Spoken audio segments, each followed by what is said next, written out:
I asked our guest, Adam Hutchison, to pound the table for someone. Adam, who you pounded the table for?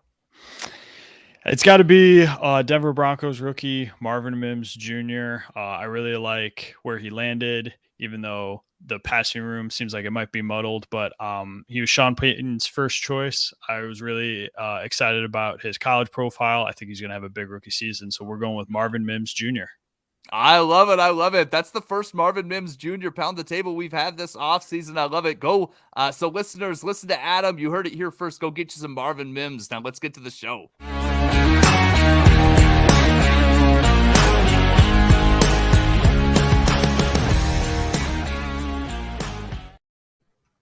Welcome, everyone, to the Most Accurate Podcast. I am one of your hosts, Brandon Niles. With me is my excellent co-host, the marvelous Jen Akins. Jen, how's it going, buddy? It's going. It's going.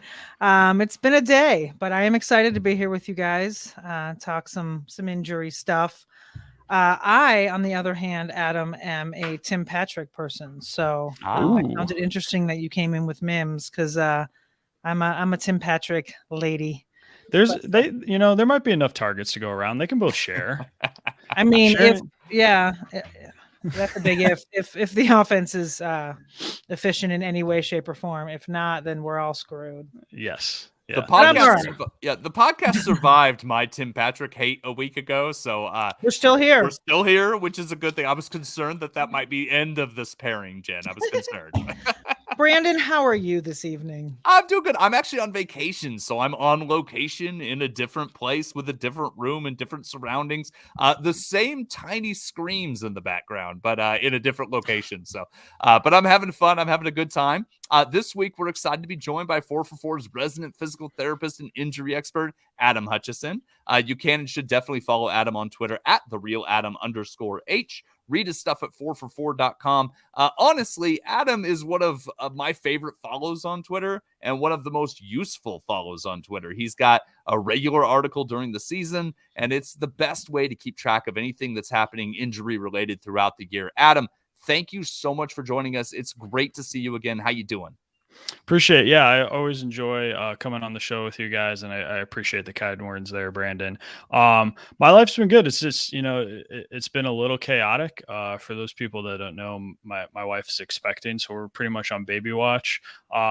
Earlier this year, I moved from Florida back to the Chicagoland area, which is where I'm originally from. So doing a lot of remodeling and house projects, which is why this room is such an odd color, because I'm pretty sure a teenage girl lived in this room at some point. This was not my choice, but this is the office I got relegated to, and we're working through it. So that's why if you're wondering, this is not my favorite color.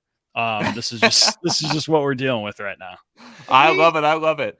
And I'm sorry. Hello to Jay Lizard for joining us. Hello to Jamie Pirogue for joining us. Thank you for the kind words. Loves Adam as well. Is happy to see us. Adam, I got to ask you, because you're a Purdue guy. So I got to ask you what you think of Rondale Moore, because it's it's Rondale Moore, and he's coming in, and DeAndre Hopkins is now in Tennessee. So I got to ask you what you think of Rondale Moore going into this new year for him. Yeah, I mean, it's been tough for somebody that was carrying the banner for Rondale Moore for as long as I have. I honestly don't know what to expect. He's definitely somebody that you have to manufacture touches for, and I love that video that with the new head coach Gannon, where they showed that video of he's talking to Rondale Moore, and he's like pew pew pew, big offensive plays. It's, if they have an idea of how they want to use them, I think that's awesome, but certainly need to manage expectations. As a Purdue guy, the nice thing is every year there's a new Purdue wide receiver that comes in the NFL. Last year it was David Bell. That didn't really work out. So this year we're on Charlie Jones. Excellent. Jones is the future. What we're excited for this year. I like it. Let's root for Charlie Jones. Absolutely. I also want to ask you a question. We're going to talk all things injuries around the NFL, but I wanted to ask you, how'd you get started in the fantasy football realm? Because I know you're a physical therapist and that's your bread and butter. How did you get into this crazy, awesome world that Jen and I live in day to day? For sure. I mean, I think, and I don't want to speak for you guys, but I think like all of us, this is a really fun hobby, and we enjoy doing it. And, inevitably when the off season comes around, we're looking for more fantasy football things to do. And that's kind of devolves into creating content. So I actually started at a smaller website, but people I'm really close with even today, the Fantasy Champions, they just kind of gave me a shot just writing general fantasy football content, start sits. And then I kind of developed this niche of injury related content because that's pretty much what I do during my day job all day as a physical therapist. And that spun off into new opportunities with the undroppables. And then eventually someone at 4for4 was nice enough to reach out to me and asked if I would like to create content. And that's where we're at today. So, it just started as a hobby. It still is a really fun hobby. I enjoy talking with all of you guys and everyone at 4for4. And, it's nice to see our brand grow and develop and all the interesting and fun things that we put out there as a website. And it did, it wasn't overnight, just kind of one of those things that kept snowballing into more and more opportunities. And that's why I'm here now. That's awesome. Well, we're psyched to have you. And the Undroppables is a great group as well. So enjoy that stuff. Absolutely. Let's dig into some of these players that coming off injuries. I always like to check with you before I dig into my rankings and my drafts and everything that I'm going to do for the upcoming season. I like to check in with you and see what you have to say about the players coming off injuries and who were kind of, hobbled a little bit last year. I want to start with Jimmy G because I feel like those are the most question marks. Jimmy Garoppolo coming over to the Raiders, had that surgery in the offseason. We don't really know what his status is. What's your read on Jimmy Garoppolo as we look into this Raiders season? For sure. And this is a good one to start off with because this is a really complicated one. And I think the reason there are a lot of question marks out there is because we just haven't gotten a lot of clear information. So I tried to, dive into this a little bit and weed out the relevant content and figure out, what fantasy managers should expect for the Raiders offense or specifically Jimmy Garoppolo.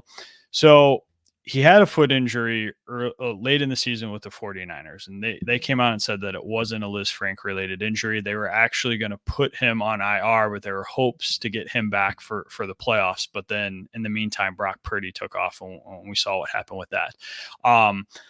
So that was either someone wasn't in the 49ers organization, wasn't being wasn't telling the truth, or it was just misdiagnosed because something got missed along that. And eventually Jimmy Garoppolo actually was diagnosed with a Liz Frank injury, and it was a Liz Frank. There's multiple variants of it. I'm not going to bore you guys or bore our audience with the nuances of Liz Frank injuries, but essentially this was a Liz Frank that was a fracture and would require surgery, get a plate and a couple screws in there to stabilize that.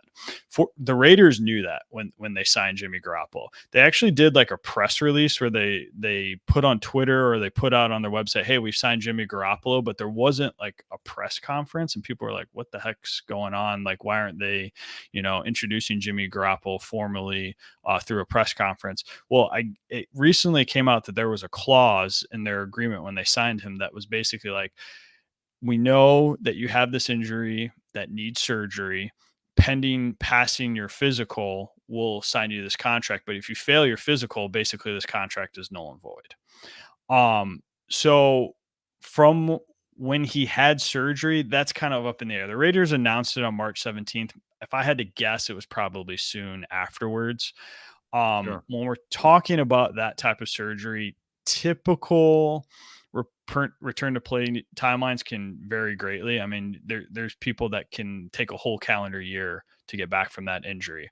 I think on average, taking into the quarterback position into account, return to play timelines around 30 weeks.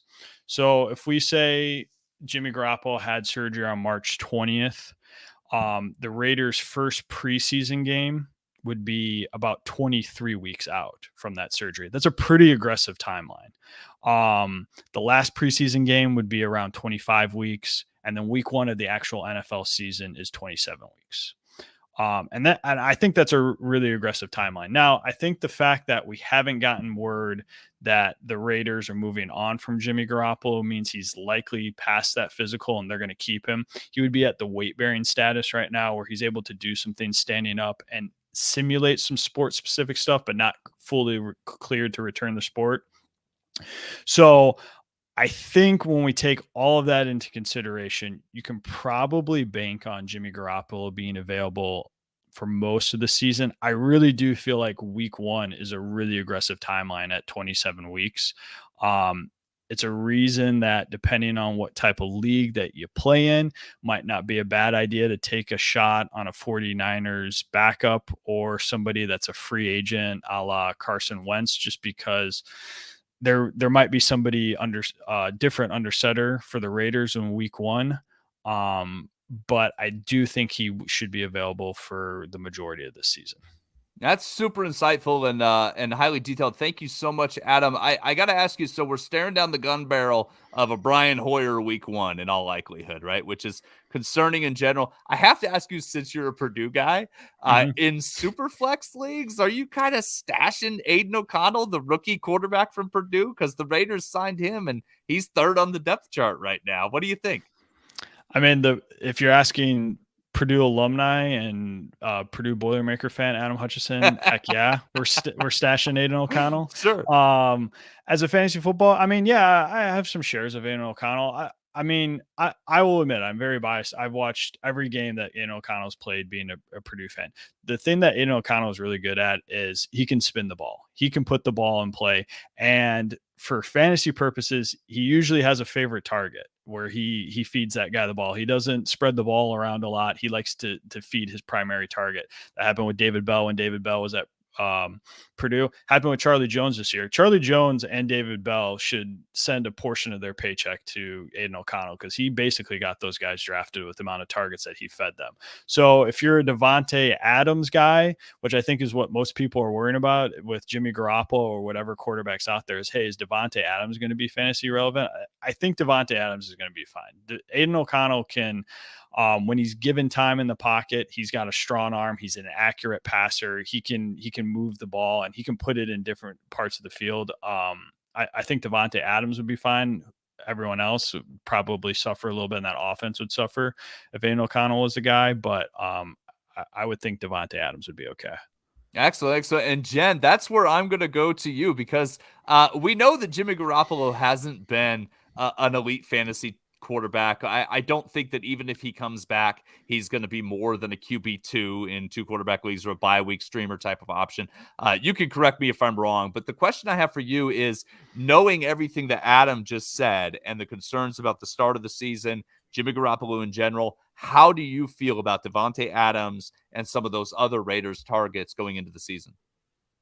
Davante Adams is fine. I mean, listen, last year he had Derek Carr. Like that's the. I mean, I'm not saying it's the same, but you're looking at another QB2, right? Sure. Davante Adams, I think, was QB3 in full fantasy point, or not full, but in season long fantasy points, and then QB4 in fantasy points per game last season. So, and that was with Derek Carr. So I think he's fine. He's not, his ADP. I don't know if he's still.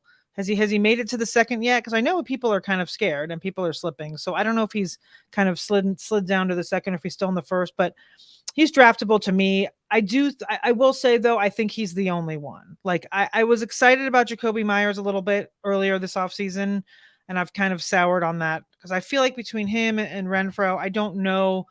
Like, we don't know the quality of targets, right? I mean, that's a cliche expression, but it's the truth. Like, we're not exactly sure. And I feel like Adams will be fine. Those other two are a little scary. And Michael Mayer, I have no interest. I mean, in best ball, if you want to throw something at him, or Scott Fishbowl or whatever, but in redraft, I definitely want nothing to do with Michael Mayer. Yeah, so I know you just asked me about Adams, but I went through all of them anyway. Look, I wanted to hear about all of them, Jen, so that you did exactly what I was hoping you would do in this situation, Jen. We're right here, as always. Gotcha. Yeah. Davante Adams, according to our multi-site ADP over at 4for4.com, going 8th overall right now, so still back into the first round. Okay. Still a player you have to pay up to get. Very interesting. Jay Lizard popped in, go Boilers, so you might have a fellow Purdue fan there, Adam.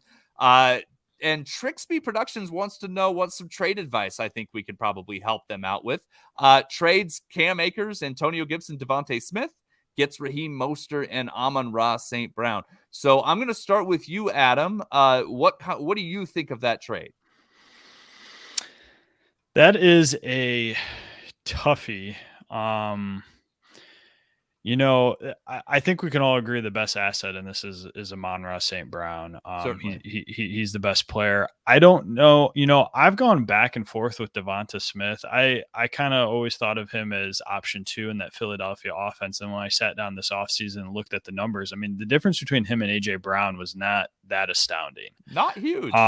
Yeah, it really wasn't. I am an Antonio Gibson guy, so I really like Antonio Gibson, even though for whatever reason Ron Rivera doesn't. And I'm excited about Cam Akers. There was a lot of different things, not even injury related. Obviously, the Achilles tear was the big one, but he seemed to be dealing with some issues with the team. They were going to release him or trade him, and he came back, and then he finished the season kind of strong. So I think those 2 running backs push me over a little bit because it's not enough. It's not enough of a jump for me from Devonta Smith to Amon-Ra St. Brown personally. All right. So Adam says stick with your 2 running backs and Devonta Smith. Jen, do you have a counterpoint? Do you probably know what my counterpoint? It's not really a counterpoint. I agree with Adam. I just don't, I'm not an Akers gal, but I love Gibson. And I think that the difference between Amon-Ra and Devonta Smith is not that much, so that you have to, when you take the other 2 guys, you've got, a starting running back, whether I like him or not. He is the starter for the Rams. And I think Gibson's, like I've said on this podcast a lot, I think Gibson is going to be a lot better with Bieniemy there. So for me, it's a no-brainer, especially if Dalvin Cook ends up signing. Then it's a no-brainer to just keep your guys. Yeah, and I wish I had a different opinion here. I like Cam Akers more than Jen does, so I'm even more in that direction. I think that the difference between Devonta Smith and Amon-Ra St. Brown isn't enough to give up those 2 running backs. Yeah. So I think all 3 of us thumbs down on that trade, Trixby, but thank you very much for the question. Adam, let's go over, we talked about Jimmy G in Las Vegas. Let's talk about the guy who replaced him in San Francisco, Brock Purdy. Coming in, he had that arm injury in the playoffs, which was made that playoff game very disappointing. I'm just going to be honest with you. Coming in, reports vary on his status. What's your take on Brock Purdy heading into 2023? Yeah, so Brock Purdy, when we talked about return to playing timelines, he's another one. We did get documented timeline on when his surgery was. The surgery was on March 10th. Return to play timeline based on the surgery they had specifically for that elbow, around 6 months. Again, this is another one that's going to be cutting it very close to the start of the season. I will give a shout out to fellow physical therapist and friend of mine on Twitter, Jeff Mueller at JM Thrive PT. He's a 49ers diehard. He's been following this very closely, literally every single week, giving updates on like the Brock Purdy scenario of being ahead of schedule, behind schedule, where he's at. And through the entire time, Jeff has been consistent that Brock Purdy is actually a little bit ahead of schedule and that week 1 is very realistic, which we talked about the 6-month return to play timeline from when he had surgery, and those things align. So I think that if he's a little bit ahead of schedule, I wouldn't be shocked not to see him at the start of training camp. So 49ers training camp, I looked this up before we started here, is next week or very close, July 27th. I would not expect him to be ready for the start of that, but towards the back end of that, I think is very realistic. We obviously would want to see him in training camp or potentially maybe in a preseason game, taking a couple snaps to feel really, really good about week 1. I think because that timeline is so close, that's why the 49ers brought in Sam Darnold. Sam Darnold, very kind of similar build and operator as a quarterback to Brock Purdy. I think that's the direction that the offense wants to go. I mean, we could have a whole separate show about Brock Purdy versus Trey Lance, but I know we got other players to go to. So I think that's probably why Sam Darnold was brought in, is because it is going to be a very, very tight timeline. But if Jeff's high on him and the way that he's been following his progression, I'm high on him. I guess as a sidebar too, I mean, Brock Purdy is a quarterback I drafted in Scott Fishbowl because I think he will be ready for majority of the season if he's not ready for week 1. So put a little bit of stakes behind the take there, Adam. Yeah, actually drafted Brock Purdy in Scott Fishbowl. I have a question for you, Jen, and this is something I didn't tell you I was going to ask you, but I'm curious. So people love Trey Lance, and I get it. I don't really have a dog in this fight. I feel like there's a subsect of Twitter that thinks it's insane that the 49ers are considering not starting Trey Lance. I feel like, and I'm wondering, I have 2 questions. Number one, so I don't have a dog in this fight, right? I watched I thought Brock Purdy looked really good. I thought his read progressions were advanced for his status in the league as a rookie. I thought his processing time was exceptional, and I thought those were the types of things that can really make you succeed, especially with Kyle Shanahan offense. So makes sense. He was really good. And so I thought, of course, he's the starter if he comes back healthy. Twitter seems to hate this take, and I'm wondering, Jet, do you think that Twitter hates this take because everyone on Twitter who hates the take has Trey Lance in a dynasty league? Probably, yeah. I mean, It's got to be that, right? There's no other reason for it. I don't know. I mean, you don't know. I mean, like Adam said, we might see Trey Lance in Las Vegas by preseason week 2 or whatever. So, if they're not going to start him, it doesn't make sense for San Francisco to hang on to him, especially if they have Darnold. So I don't know. I mean, I'm certainly no expert in the front office thing, but yes, I think that that has to be the reason, because we haven't really. I don't know. We haven't seen enough. Yeah, we don't know, right? Like, he could be great, but the truth is he hasn't shown it yet. So I don't know. It didn't shock me at all when John Lynch came out and basically said Brock Purdy, if he's healthy, he's our starter. Like, that didn't surprise me. So I mean, they've seen enough to think that he's not great, but they haven't traded him, so he's not that great. But yet, he's just not great enough to be there, but not whatever. So I hope they trade him to the Bucks and he gets to kind of fight for something at the Bucks. That's what I want. I want Trey Lance. I don't think it's that hard of a fight there. I mean, let's be realistic. You're looking at Baker Mayfield and Kyle Trask. Like, I feel like one of us could walk in there. No, I'm totally kidding. Can I make that happen? I am absolutely kidding. Do not come after me. I know that I cannot play. It's very difficult to get to the level. I get it. Can I make? I think I should have the power. Like, when I come to power, when I seize power, I'm gonna make Trey Lance a buck. That's the first order of business. I'm gonna run on that. Yeah, Emperor Brandon makes Trey Lance a buck. That's what it goes. Jen, the other question I have for you, assuming Brock Purdy is ready to go and comes in and starts week 1, how do you feel about all those weapons? Right, you've got Kittle there, who was a lot of dominant with Purdy, right? McCaffrey, who was dominant with Purdy. Samuel, who didn't play much with Purdy, and Ayuk. Are you buying all those guys at cost? Or I know you're feeling about Kittle, but the rest of them, are you buying them at cost? I am. I mean, as Jay Lizard says, they have so much talent and questionable quarterback. But yeah, I mean, why not, right? Last year, it just seems like every year. Now, granted, there was a little bit of dip last year for Debo because McCaffrey came over and all of that. But I feel like every year we're expecting them to not be good and not produce. Everyone's always like, oh, well, Kittle and Ayuk and their quarterback situation, is not ideal, but yet they still were able to perform last year too. So I don't think they're too expensive to turn me off of them. Kittle's a little pricey for me in the tight end department, just because I don't like to really pay up for tight ends. So, but I do feel like there's definitely a path for him to produce at his ADP. Excellent. Yeah, I keep drafting 49ers in that for the better or worse. And then you can't forget you have Elijah Mitchell still, and then we also have, even when you get to best ball to the end, you got Juwan Jennings and some of those guys. Like, why not? Jen, so Brock Purdy probably not on QB, like one quarterback redraft league radars, right? No. So okay, are you drafting him in best ball? I have. He's still relatively cheap. I mean, even I will say I write the risers and fallers article every 2 weeks based on Underdog ADP, and I had one that came out today. Brock Purdy was the number 1 riser of any position actually for like 6 weeks straight, and then this iteration that came out this morning, he was overtaken by Kyler Murray. So his rise is slowing down a little bit, but he's still cheap even with the rise. So if indeed, like we've said, he is ready for week 1, you're getting a starter really late in the game or in the draft. Excellent. I like this. Let's move to one more quarterback. Adam, I want to ask you about Matthew Stafford. Disappointing season all around for the Rams. If you have anything on Cooper Kupp, feel free to bring up Cooper Kupp as well here. But Matthew Stafford comes in to this season kind of on the back end of his career, pretty much a lost year in 2022. How are you looking at that Rams offense? Yeah, I mean, hindsight's 2020, obviously, but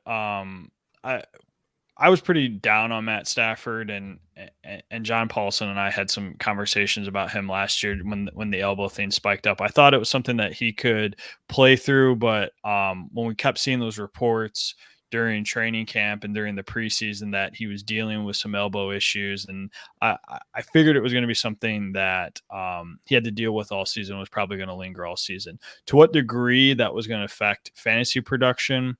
I mean, Cooper Kupp was on fire until he got hurt, and we'll talk about his injury here in a little bit. But when you look at Matthew Stafford dealing with the elbow injury, I think you can equate a lot of these things to that elbow. So when, comparing a 3-year sample between 2020, 2021, and 2022, yards per attempt was down. Deep ball accuracy rating was down. Deep ball attempts way down, nearly half of what it was the year prior, despite being pressured on or around the same amount of throws. So it wasn't like the offensive line was significantly worse and he was getting pressured a lot more.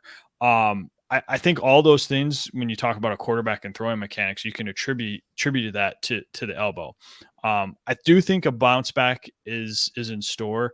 This is the similar type of thing that we saw with Ben Roethlisberger on the tail end of his career, where he just completely fell off a cliff after his elbow injury.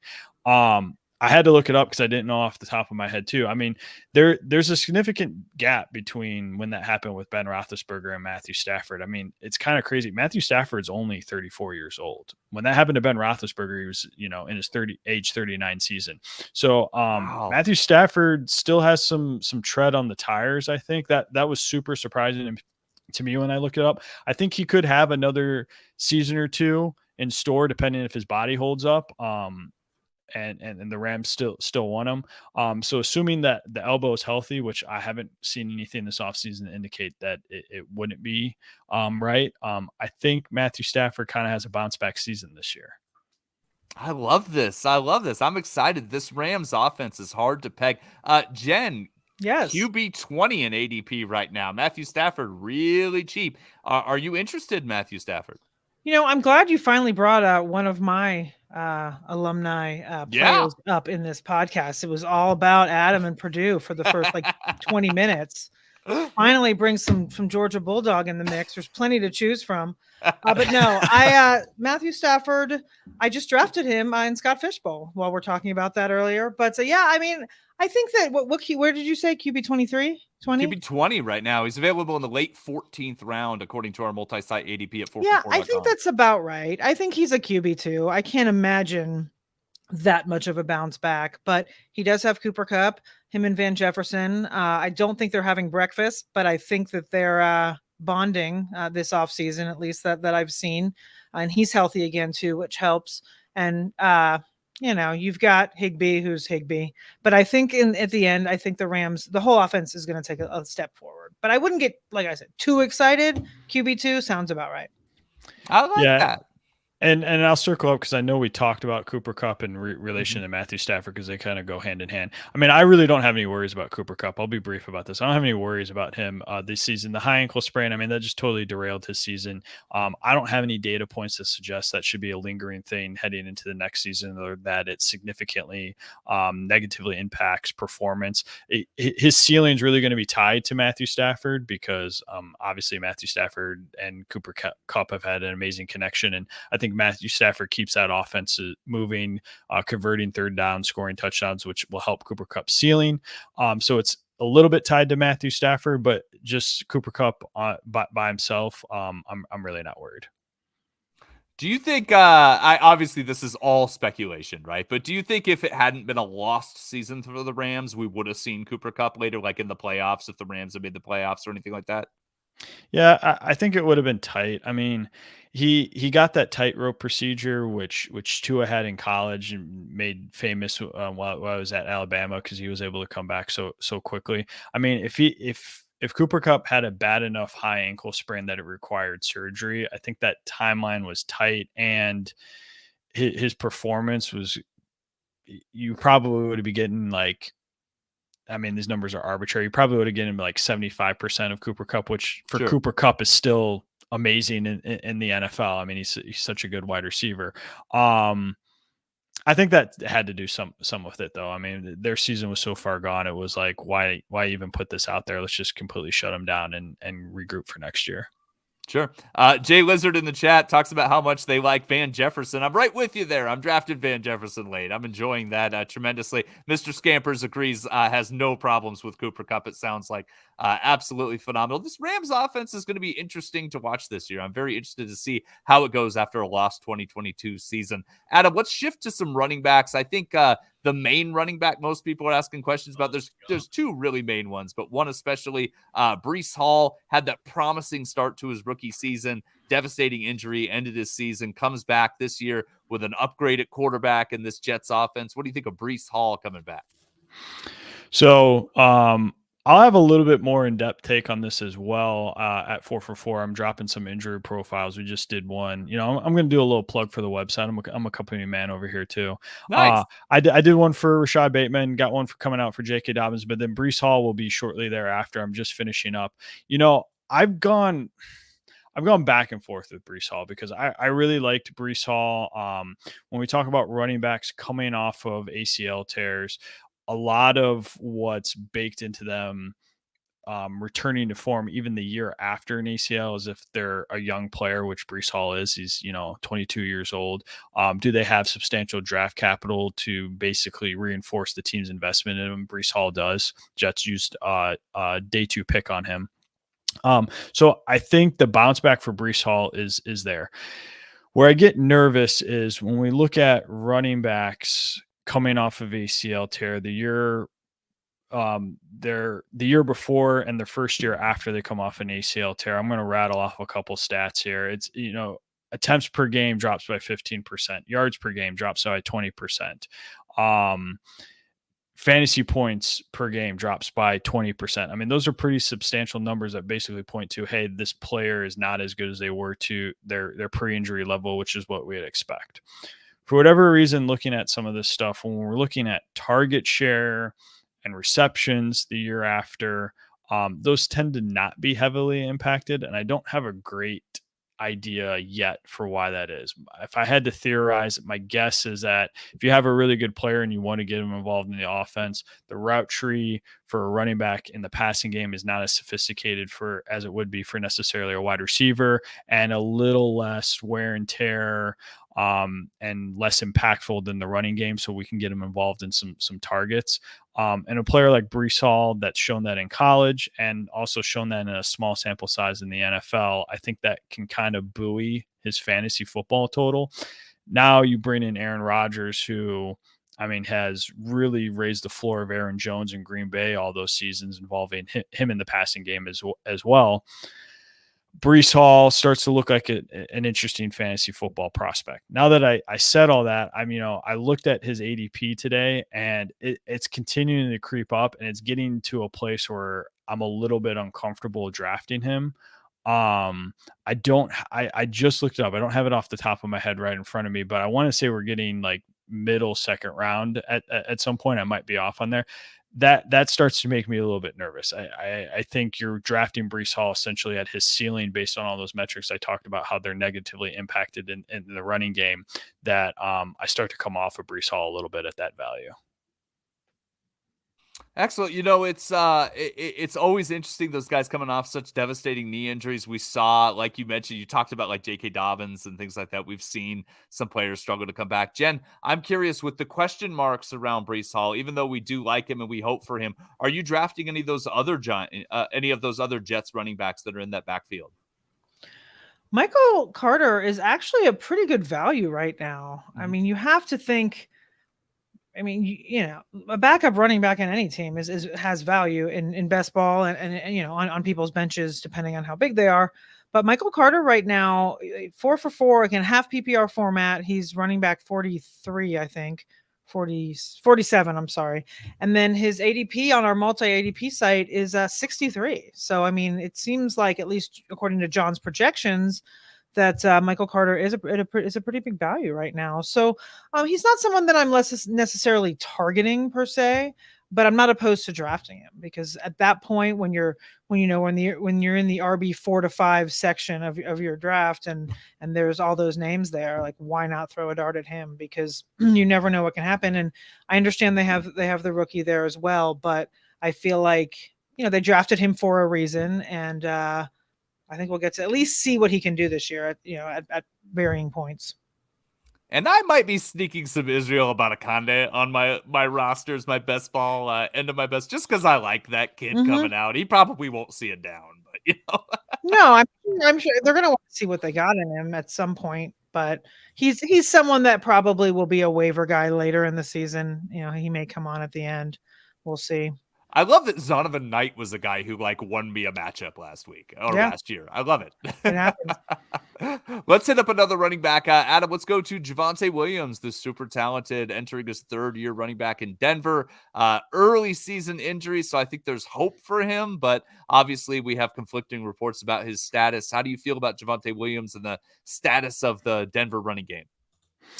Yeah, so and I wrote about Javonte Williams too a little bit this offseason, and he's somebody that I'm definitely more bearish on than Breece Hall. So the fact that I'm starting to get a little nervous about Breece Hall should tell you where I'm at with Javonte Williams.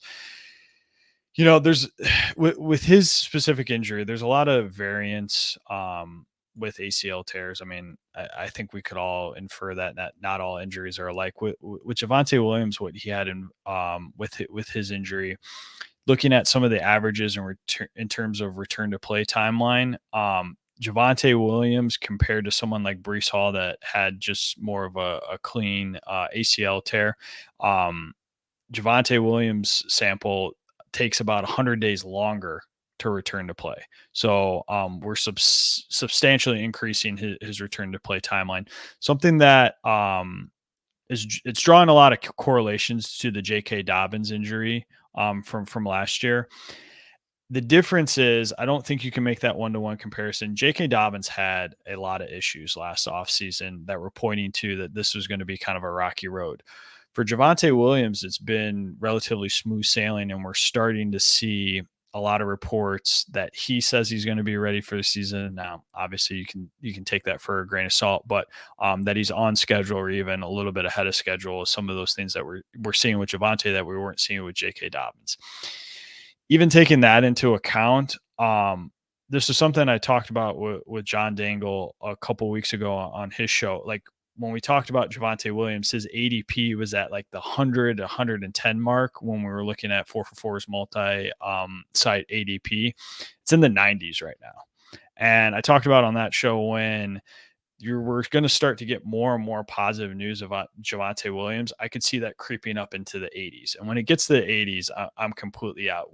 It's just a much riskier injury and some that might take a little bit longer to return. So even if he does come back before J.K. Dobbins did, I think there's a risk of some setback or some type of lower body injury that could be related to that when we just look at the players that have dealt with the type of injury that Javonte Williams has had. So we're getting to that point. We're getting to that point where I'm getting a little bit nervous. I think if you're a risk taker, 90s in terms of ADP is okay, but when we get to the 80s is when I'm going to be out. It's interesting. One thing the multi-site tool over at 4for4.com lets you do is see the difference from the different sites that are out there. And those redraft, primarily redraft sites, he's going in the 90s where you're talking about where it's value. Those best ball leagues, he's going 60s and 70s. In best ball, are you taking that plunge, Adam? No. I would much rather hedge and get some Samaje Perine a couple rounds later, just based on the data that I have. Sure, absolutely. And Jen, they're going about a round apart right now. Javonte Williams would cost you about a round higher. They're going 7, 8, 9 round, depending on which site you're going to. Samaje Perine about a round later. Are you buying Samaje Perine? I sure am. I have been all summer. It's a bummer though that they're that close in ADP. I feel expensive. Like, an underdog. I feel like didn't look at the multi-site, but I feel like people that are just kind of returning to redraft, from the off season. I don't know if they're going to know to draft Samaje Perine. Maybe they will. It may take a while for it to catch up when the normies come back and start drafting, and it's not us crazy people in all the drafts. But for me personally, I live in Denver, so my home league, there's zero chance that I'm going to be able to get any of those Broncos at value because everybody kind of knows what's going on. But yes, the only issue here is if Dalvin Cook ends up in Denver, which is a minor rumor. of course, there's a million of them, so chances are slim. However, it kind of would make sense if Javonte is not where they want him to be. But I like it. I think that Sean Payton kind of has a history of not having a lead back, so it's kind of take the cheapest for me. Yeah, it's possible both will have value. So yeah, take the cheapest. Absolutely. So, Adam, so I want to go to a player right now. Like if I were a movie star, it would be for being in the movie Brokeback Mountain, looking at Rashod Bateman saying, I wish I could quit you. I just can't quit Rashod Bateman, man. I even said this season, Thank you for the visual, Brandon. Right? It's perfect. Yeah. Appreciate the visual. I said this season, I'm not going to buy into any Baltimore receiver. I said it multiple times, and I keep drafting Rashod Bateman again. I don't know what's wrong with me. Adam, tell me I'm not making the biggest mistake of my life for the third year in a row. I will say when you started that little segue there, the reaction on Jen's face, like the multi phases she was going through as she was processing that was well worth it. So I appreciate it. I like to take Jen for rides. That's no, that was fun for me to just sit back and watch that here. I literally just wrote about Rashod Bateman. So if you guys are listening to the show, make sure you head over to 4for4 because I break this down a little bit more in depth there as well. If you're interested in some Rashod Bateman, I think we look at him, his injury history, his rookie year is basically a wash. The injury that he had with the surgery, it was always going to be tough for him to come back. I told people that it was going to be a tough rookie season for Rashod Bateman. So I think we pretty much just throw that out the window. It was basically last season that we're talking about with the foot injury. Another Liz Frank. This one's going to be a little tough. I mean, for when we look at Rashod Bateman, I basically took, what's the probability that an NFL wide receiver plays a full season based on and weighed that with players that come back from a Liz Frank injury, and then weighted that into players that, have been around for at least 50% of the games that they played.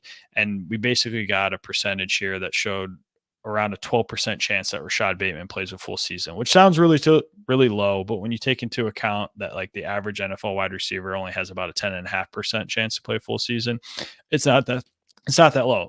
It's hard for people to be available for the whole season. Things happen, you get nicked up, you miss a game here and there.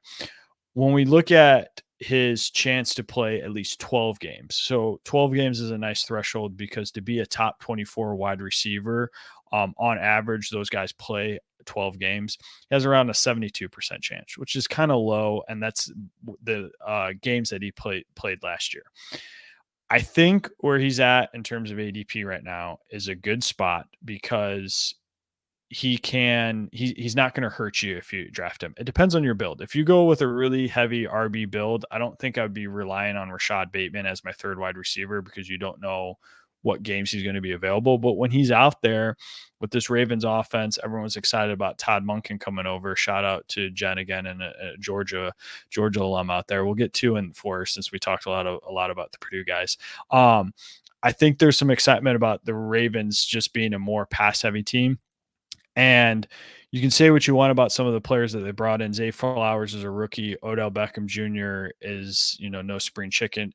In theory, Rashod Bateman should be the guy. He's been there with Lamar for multiple seasons now. I think what you get worried about, though, is we talked about his probability of playing all those games. I think it's almost a foregone conclusion that at some point, based on the numbers, that he's going to miss time. You worry about, does someone steal his role? If he misses a week or two, does Zay Flowers step in that role and now Rashod Bateman's third fiddle in that offense, or does Odell Beckham Jr. become the guy in that time? So that's the risk. But if you're doing a wide receiver heavy build and you start off, 3 or first 5 picks are wide receivers and you're sitting in the later rounds and Rashod Bateman's there, heck yeah, he's worth a dart throw. I think he could, not be a league winner, but definitely give you some pop in your lineup. Yeah, available wide receiver 54 right now being drafted. I think that's why I'm back in, is that he's so cheap right now. Jay Wizard asked about Devin Duvernay. I think he's just going to be the return specialist this year. I think that's kind of his thing. Jen, are you interested in Duvernay or any other pass catcher outside of those top 3 as like a shot in the dark late round stab? I am not. Yeah. In fact, yeah, I was actually surprised where you and I are in a league. I guess it's now a real league. It started as a mock, but I don't know. Whatever happened with that We'll see league, what happens. whatever. But either way, I saw you draft Bateman, and I was like, I thought we've talked about this, Brandon. I don't know what it's like. It's like yeah. an impulse. I can't stop. I don't know what happens. No, I will draft Lamar. That's about it for me. I'm too scared. I've got a little bit of Zay Flowers here and there in best ball. I'm not going to lie and say I don't. But and listen, I obviously like the Todd Monken move, even though I wish he was still at Georgia. And I think he will make it a little more pass happy and a little more exciting of an offense. However, until I see it, I don't want to invest too heavily in any of those pass catchers.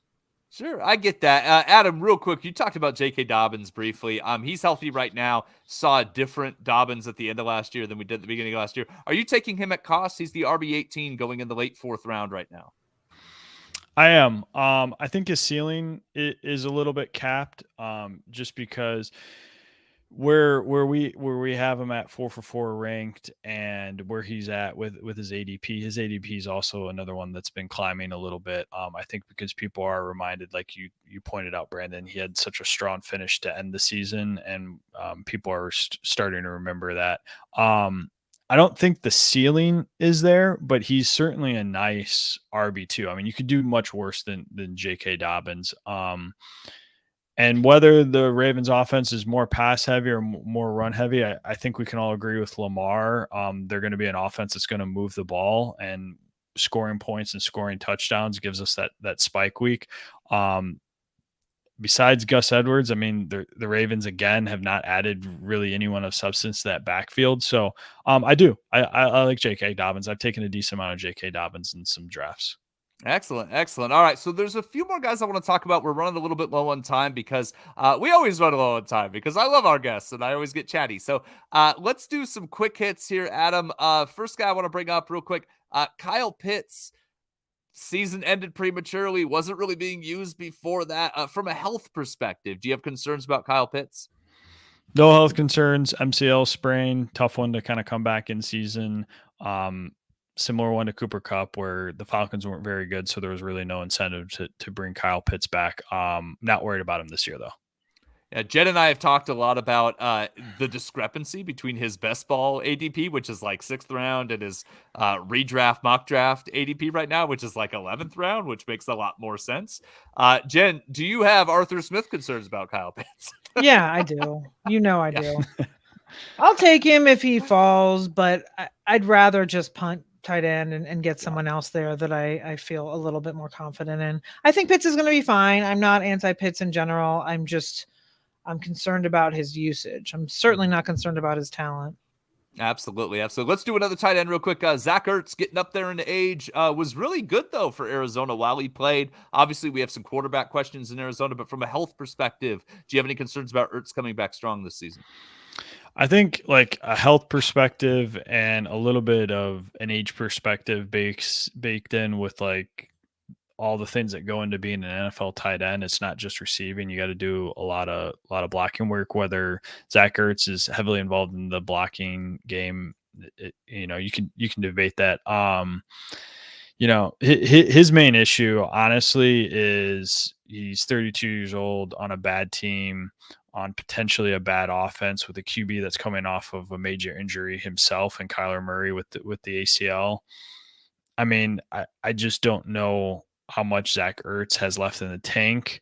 So that's, could he do it? Yeah, certainly. But based on all that stuff, I'm tending to bet against him. That makes sense to me. Jen, are you hedging a little and sprinkling in some Trey McBride? Yeah, I'm definitely doing some Trey McBride. I have 0 Ertz. I probably will not draft him. I just don't. Yeah, it doesn't appeal to me. I just feel like there's better options there, and I'd rather throw a dart at McKitty. I'm not McKitty. Jeez, I got the Georgia on the brain. Trey McBride in the last round.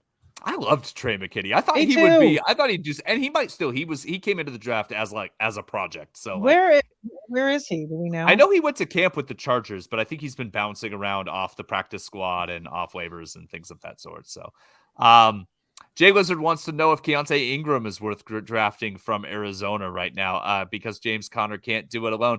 Jen, your thoughts on Keontae Ingram in Arizona? Yes, yeah, I'll draft him late for sure. I mean, he's not someone that you're going to draft and redraft. He may be a waiver wire guy later on the season if he gets some run. But yeah, I mean, Connor, I would love to think Connor can do it alone because Connor is extremely cheap based on his potential workload as, a team's RB1, especially if they don't have a good quarterback to start the season. I don't know what's going to, but I do feel like, yeah, I like Ingram at cost. Yeah. Sure. Staring down the gun barrel of Colt McCoy right now. We'll see what happens there in Arizona. Adam, one more guy, and then I'll let you go. Tony Pollard, injury late in the season. I mean, it seems like he's okay, but should we be concerned given the fact that he looks like he's going to be the lead back for the first time in his career? Should we be concerned? No, I don't think so. And I don't think Dallas is really all that concerned. They let Zeke walk.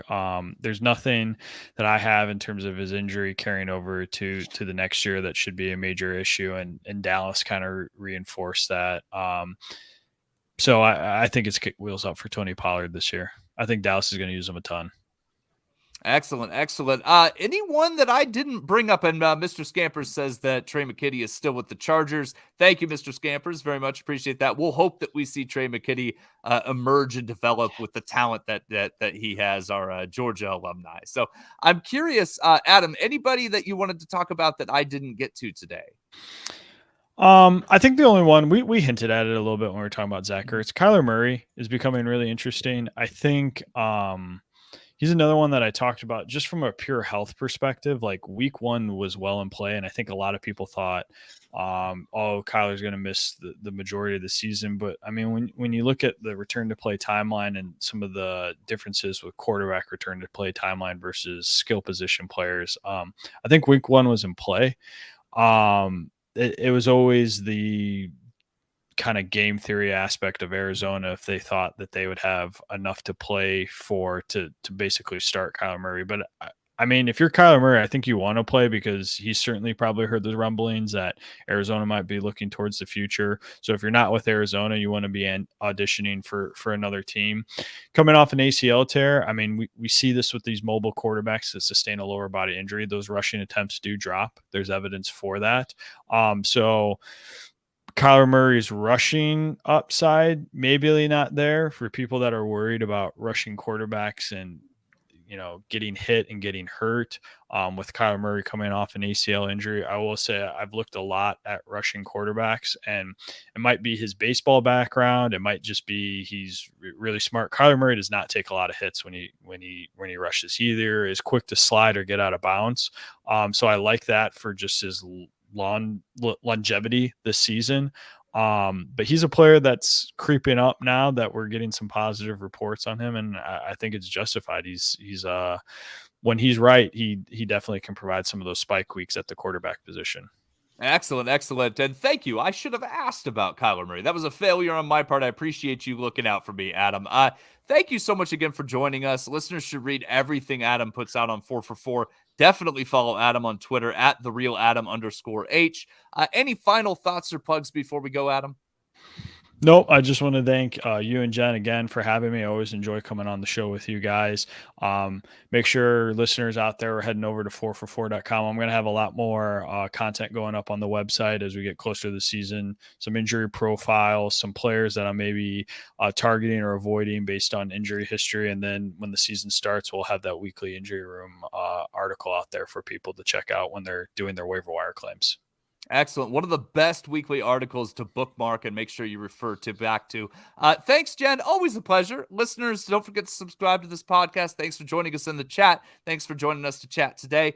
You can follow us on Twitter at Jen Akins NFL and at 2guysbrandon. Thanks so much for checking us out and have a good day.